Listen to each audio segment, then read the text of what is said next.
Oke, assalamualaikum teman-teman. Kembali lagi di channel Jiwa Merpati 040. Nah, ini pada kesempatan video kali ini kita akan membahas seputar bahan burung merpati, khususnya merpati kolong ya teman-teman. Nah, ini untuk teman-teman kita yang belum paham atau belum tahu, bahkan simak baik-baik video ini, semoga bermanfaat. Oke, langsung saja, yaitu bentuk badan teman-teman. Sebentar, saya ambil dulu burungnya ya teman-teman. Ini hanya sebagai contoh aja ya teman-teman. Nah, ini kita sama-sama belajar tentang rabahan burung merpati kolong ya teman-teman. Nah, ini sekedar sharing apa yang saya tahu dan apa yang saya bisa. Kalau memang bermanfaat untuk teman-teman, bisa teman-teman pakai nanti ketika teman-teman memilih burung. Jika tidak tidak masuk akal atau memang kurang sreg di hati teman-teman, boleh teman-teman tinggalkan. Oke, langsung aja. Yang pertama yaitu bentuk badan. Nah, ini sebagai contoh aja ya teman-teman. Nah, cari burung yang bentuk badannya profesional. Nah, seperti apa yang disebut profesional itu? Dalam arti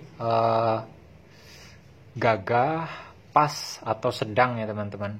Jadi tidak terlalu besar dan juga tidak terlalu kecil. Walaupun burung tersebut terlalu kecil atau terlalu besar, yang paling terpenting katurangan semuanya pas ya teman-teman. Contohnya ketika badannya besar, tulangannya pun harus besar mengikuti bentuk badan burung tersebut. Ketika burungnya kecil, tulangan juga harus ikut kecil. Jangan sampai burungnya kecil tapi tulangannya besar, jadi aneh ya teman-teman. Nah, pertama badan, cari burung merpati yang badannya ngejantung teman-teman. Ngejantung di sini teman-teman bisa lihat pohon pisang, jantung pohon pisang itu. Nah, teman-teman bisa umpamakan jantung pohon pisang itu sebagai contoh ya teman-teman. Nah, seperti ini kurang lebihnya teman-teman. Jadi besar depan, lalu mengerucut seperti huruf V ya teman-teman, seperti huruf V. Jadi ini besar depan, ke belakang ini mengerucut atau mengecil ya teman-teman. Nah, itu dari bentuk badan.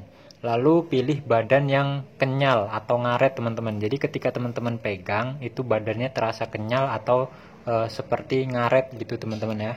Itu yang pertama. Lalu, bulunya rontok teman-teman, ini lagi proses mabung soalnya. Lalu yang kedua yaitu bulunya halus teman-teman. Nah, jadi teman-teman juga harus memperhatikan tekstur pada merpati, bulu pada merpati tersebut ya teman-teman. Jadi pilih bulu merpati yang halus. Nah, gunanya untuk apa? Jadi bulu halus itu gunanya untuk mengurangi gesekan pada angin ketika si merpati tersebut terbang di atas ya teman-teman. Jadi merpati tidak mudah capek, tidak terlalu banyak mengeluarkan tenaga ya teman-teman. Intinya seperti itu. Lalu yang ketiga yaitu paruh teman-teman. Yang ketiga paruh. Nah, cari burung merpati yang paruhnya merit atau runcing ya. Maaf teman-teman, ini soalnya videonya pakai handphone biasa sih. Nah, kurang lebihnya seperti ini teman-teman. Jadi dia runcing, merit ya teman-teman, kayak paruh merpati betina teman-teman. Kurang lebih seperti itu. Nah, ini menandakan burung-burung tajam atau burung-burung rata-rata yang saya lihat, burung-burung yang paruhnya merit atau runcing itu lost door yang dikatakan lost door itu rata-rata dia memiliki paruh yang runcing atau merit teman-teman. Dan untuk kesananya lagi saya kurang paham. Yang jelas teman-teman cari bentuk paruh yang merit seperti ini kurang lebihnya teman-teman. Nah, lalu mata dan bulu alis. Nah, teman-teman perhatikan mata pada merpati. Nah, ini teman-teman bisa lihat. Jadi mata merpati itu beda-beda teman-teman ya. Ada yang warnanya kuning jagung, ada yang warnanya hitam asam atau mata Jawa, ada juga yang merah jagung. Jadi macam-macam ya teman-teman. Jadi teman-teman harus paham itu. Lalu teman-teman pilih mata yang bening bening kristal gitu teman-teman. Nah, seperti berair dia. Lalu pilih pupil atau item-itemnya itu yang jernih teman-teman, jangan yang pecah. Jadi dia responsif dengan cahaya. Ketika ada cahaya dia mengecil, ketika di tempat gelap atau di tempat teduh yang tanpa cahaya dia membesar. Pupilnya itu seperti itu ya teman-teman. Lalu cari alis atau kulit di pelipis matanya ini teman-teman. Itu cari yang bergerigi dan mengelilingi bola matanya teman-teman, tanpa memutus. Itu cari yang seperti itu yang bagus teman-teman. Nah, itu untuk alis. Lalu bulunya yang di atas mata ini teman-teman, itu cari yang agak tebal sedikit. Nah, ini seperti inilah kurang lebihnya. Tuh, jadi dia kelihatannya serem. Nah, ini ada gunanya juga teman-teman. Ini mengurangi gesekan angin pada mata si merpati tersebut ketika dia terjun dari ketinggian teman-teman. Jadi yang saya tahu seperti itu. Nah, selanjutnya yaitu bulu telinga. Bulu telinga itu saya cuman prediksi atau hasil mengamati ya teman-teman. Rata-rata burung-burung yang bagus atau yang mewah-mewah itu bulu pada telinganya ini tebal teman-teman, agak sedikit tebal. Coba teman-teman perhatikan, ininya agak sedikit tebal. Saya kurang paham, tapi yang jelas coba teman-teman cari atau amati burung-burung yang bagus. Kebanyakan, tidak semua, tapi kebanyakan ininya tebal. Nah, ini di telinga ini, bulu di telinga ini. Nah, teman-teman bisa cari yang seperti itu. Lalu leher. Nah, leher cari leher yang profesional, dalam arti sesuai dengan bentuk badannya ya teman-teman. Kalau badannya besar panjang, cari bentuk leher yang agak lumayan panjang. Kalau memang badannya kecil, cari bentuk leher yang sesuai badannya, jangan sampai kebalik-balik ya teman-teman. Nah, lalu kalau teman-teman pegang lehernya, ini kencang teman-teman. Nah, ini kencang. Nah, ini menandakan ketika burung turun dari atas, dari ketinggian, dia tahan terhadap menopang badannya atau istilahnya apa ya, kuat gitu teman-teman. Ketika dia turun dari atas tuh lebih kuat gitu. Ini untuk menopang badannya. Jadi tidak apa ya bahasanya ya, tidak goyang-goyang atau apa ya. Intinya cari leher yang ininya keras teman-teman. Bukan keras, artinya kencang. Nah, tidak mudah goyang. Nah, itu untuk leher ya teman-teman. Lalu untuk tulangan dada. Tulangan dada kita bisa lihat tulangan dadanya. Nah, ini cari tulangan dada yang kasar. Kasar dalam arti kalau burung balap setahu saya ini teman-teman, itu tulangannya atau tulangan ininya itu masuk dan dia menonjolkan dagingnya. Itu rata-rata burung balap seperti itu, atau burung bawah ya teman-teman. Itu rata-rata menonjolkan dagingnya. Tapi kalau burung kolongan itu rata-rata menunjukkan atau menonjolkan kekasaran tulangnya. Jadi teman-teman bisa cari tulangan yang kasar. Tulangan kasar dalam arti tulangannya yang besar, itu identik dengan kekerasan ya teman-teman. Jadi lost door kata-kata orang-orang, mungkin seperti itu. Lalu bentuk bahu. Nah, teman-teman cari bentuk bahu ini, maksudnya sayap ke depan ini. Nah, ini saya sebut bahu. Nah, itu teman-teman cari, jangan cari yang merpati yang bahunya ngebuka seperti ini teman-teman. Kalau untuk burung kolongan, jangan teman-teman cari yang bahunya ngebuka seperti ini. Itu jangan cari, apalagi ininya yang ininya yang kopong, atau ini kan ngisi dia ngegunduk gitu teman-teman, kelihatan berotot gitu. Nah, cari yang seperti itu, jangan cari ada burung yang ininya seperti ini, gimana ya. Nah, ininya ngelebar seperti ini, nah ininya kosong, di atasnya tuh kosong. Itu rata-rata burungnya kenceng, tapi kenceng di bawah doang teman-teman, seperti itu. Bahkan ada juga yang palah yang jelek, tapi nggak semua ya teman-teman, cuman itu menurut pengamatan saya pribadi. Nah, jadi cari bahu sayap itu yang rapat dengan dadanya ini. Nah, cari yang rapat seperti ini teman-teman, kalau untuk burung kolongan. Nah, nanti teman-teman bisa terapin waktu teman-teman beli burung baru atau milih-milih burung, bisa teman-teman terapin cara-cara saya ini dan coba buktikan dengan teman-teman sendiri ya. Lalu bentuk lar sayap. Nah, ini kita buka lar sayap. Ini berhubung burungnya lagi istirahat juga, sekarang lar 6. lar 5, lar 6. Nah ini cari bentuk sayap atau lar sayap ini yang lidinya tuh lurus seperti ini teman-teman.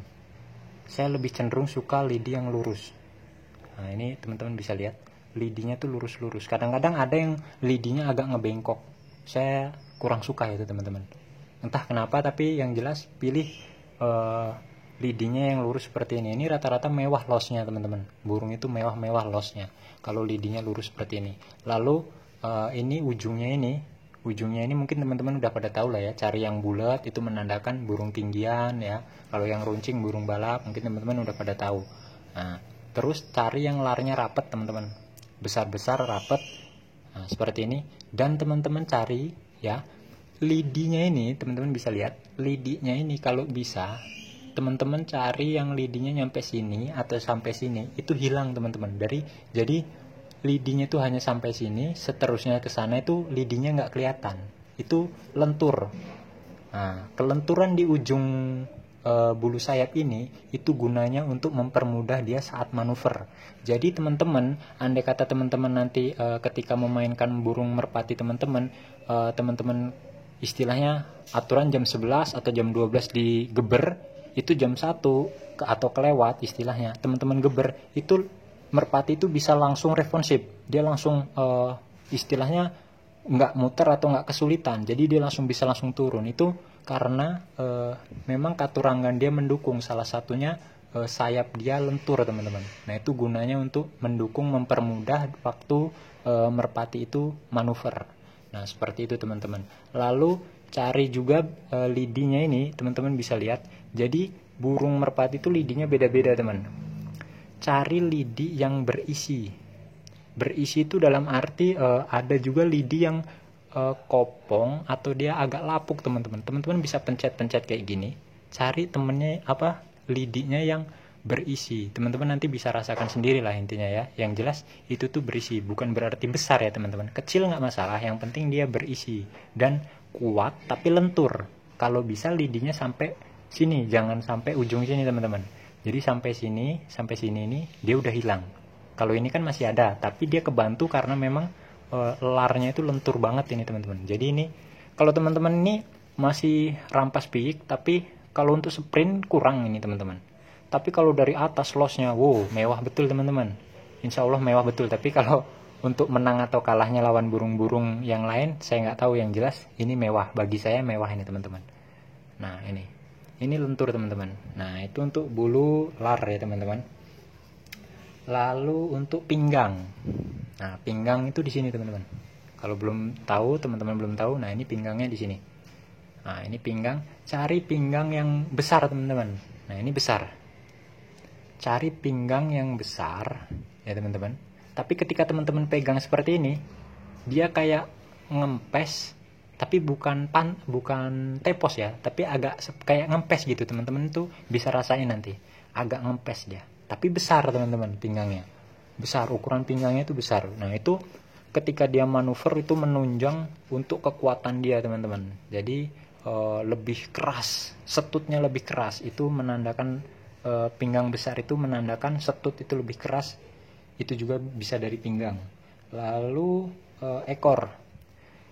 Kalau ekor relatif ya teman-teman. Kadang-kadang teman-teman ada yang suka yang ekor nyendok atau ekor nyatu. Kalau saya lebih cenderung suka yang ekor nyatu seperti ini teman-teman, tapi ujungnya cari yang lentur. Nah jadi ini ekor ini gunanya di burung merpati kolongan itu untuk setir untuk setir dia, untuk kendali dia atau rem dia. Jadi ketika dia terbang, dia manuver, nah remnya itu dia ngelebarin ekornya itu untuk pengereman dia. Nah kalau ininya lentur, otomatis remnya itu lebih blong, jadi lebih dahsyat lagi ngebomnya teman-teman. Nah kalau saya lebih suka yang nyatu seperti ini lalu lentur. Nah nyatu lentur. Terus kalau bisa cari yang di belakangnya ini, kalau saya sebutnya balak teman-teman. Nah ini teman-teman bisa lihat, ini balak kalau kata saya. Nah ini cari yang ini masih 4 tapi samar-samar. Coba teman-teman bisa cari yang bisa dihitung dari sini, 1, 2, 3, 4. Nah ada yang 5, ada yang 4, bahkan ada yang nutup seperti ini aja. Nah itu, jadi seperti itu teman-teman. Kalau itu sih saya belum tahu pengaruhnya apa, tapi saya lebih suka karena ada karismatiknya seperti itulah. Nah teman-teman bisa, kalau memang mau teman-teman ikutin boleh, kalau enggak juga nggak apa-apa. Nah itu untuk ekor ya teman-teman. Lalu untuk capit udang, jadi capit udang itu ada beberapa tipe teman-teman. Capit udang itu ada yang modelnya, sebentar saya taruh dulu burungnya teman-teman, kasihan. Nah, jadi capit udang itu ada beberapa tipe. Ada dia yang seperti ini, lurus seperti ini.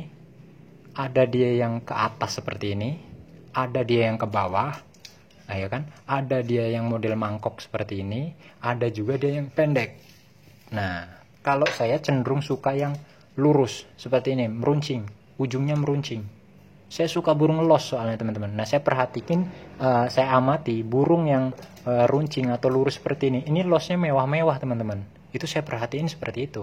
Dan kalau untuk rapat atau renggang itu, kalau menurut saya pribadi nggak ngaruh ya teman-teman. Karena saya juga pernah punya burung yang capit udangnya rapet, tapi mau juga turun. Karena ada kan isunya kalau capit udangnya rapet, dia susah untuk turun, selalu ngejepat atau nggak mau sampai tanah. Itu pasti ada kan yang bilang seperti itu. Tapi saya ada beberapa. Nah, burung ini pun sumpitnya rapat ini teman-teman, termasuk rapat. Tapi dia kalau dari atas sampai bawah tatas, pasti tatas. Cuma memang sprintnya dia kurang, teman-teman.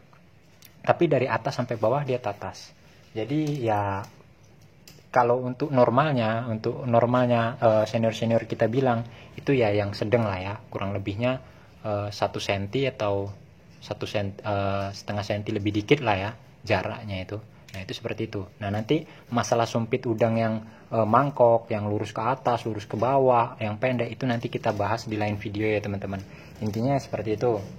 Lalu kaki teman-teman. Nah cari burung yang kakinya agak panjang teman-teman. Tapi jangan terlalu panjang, yang agak panjang.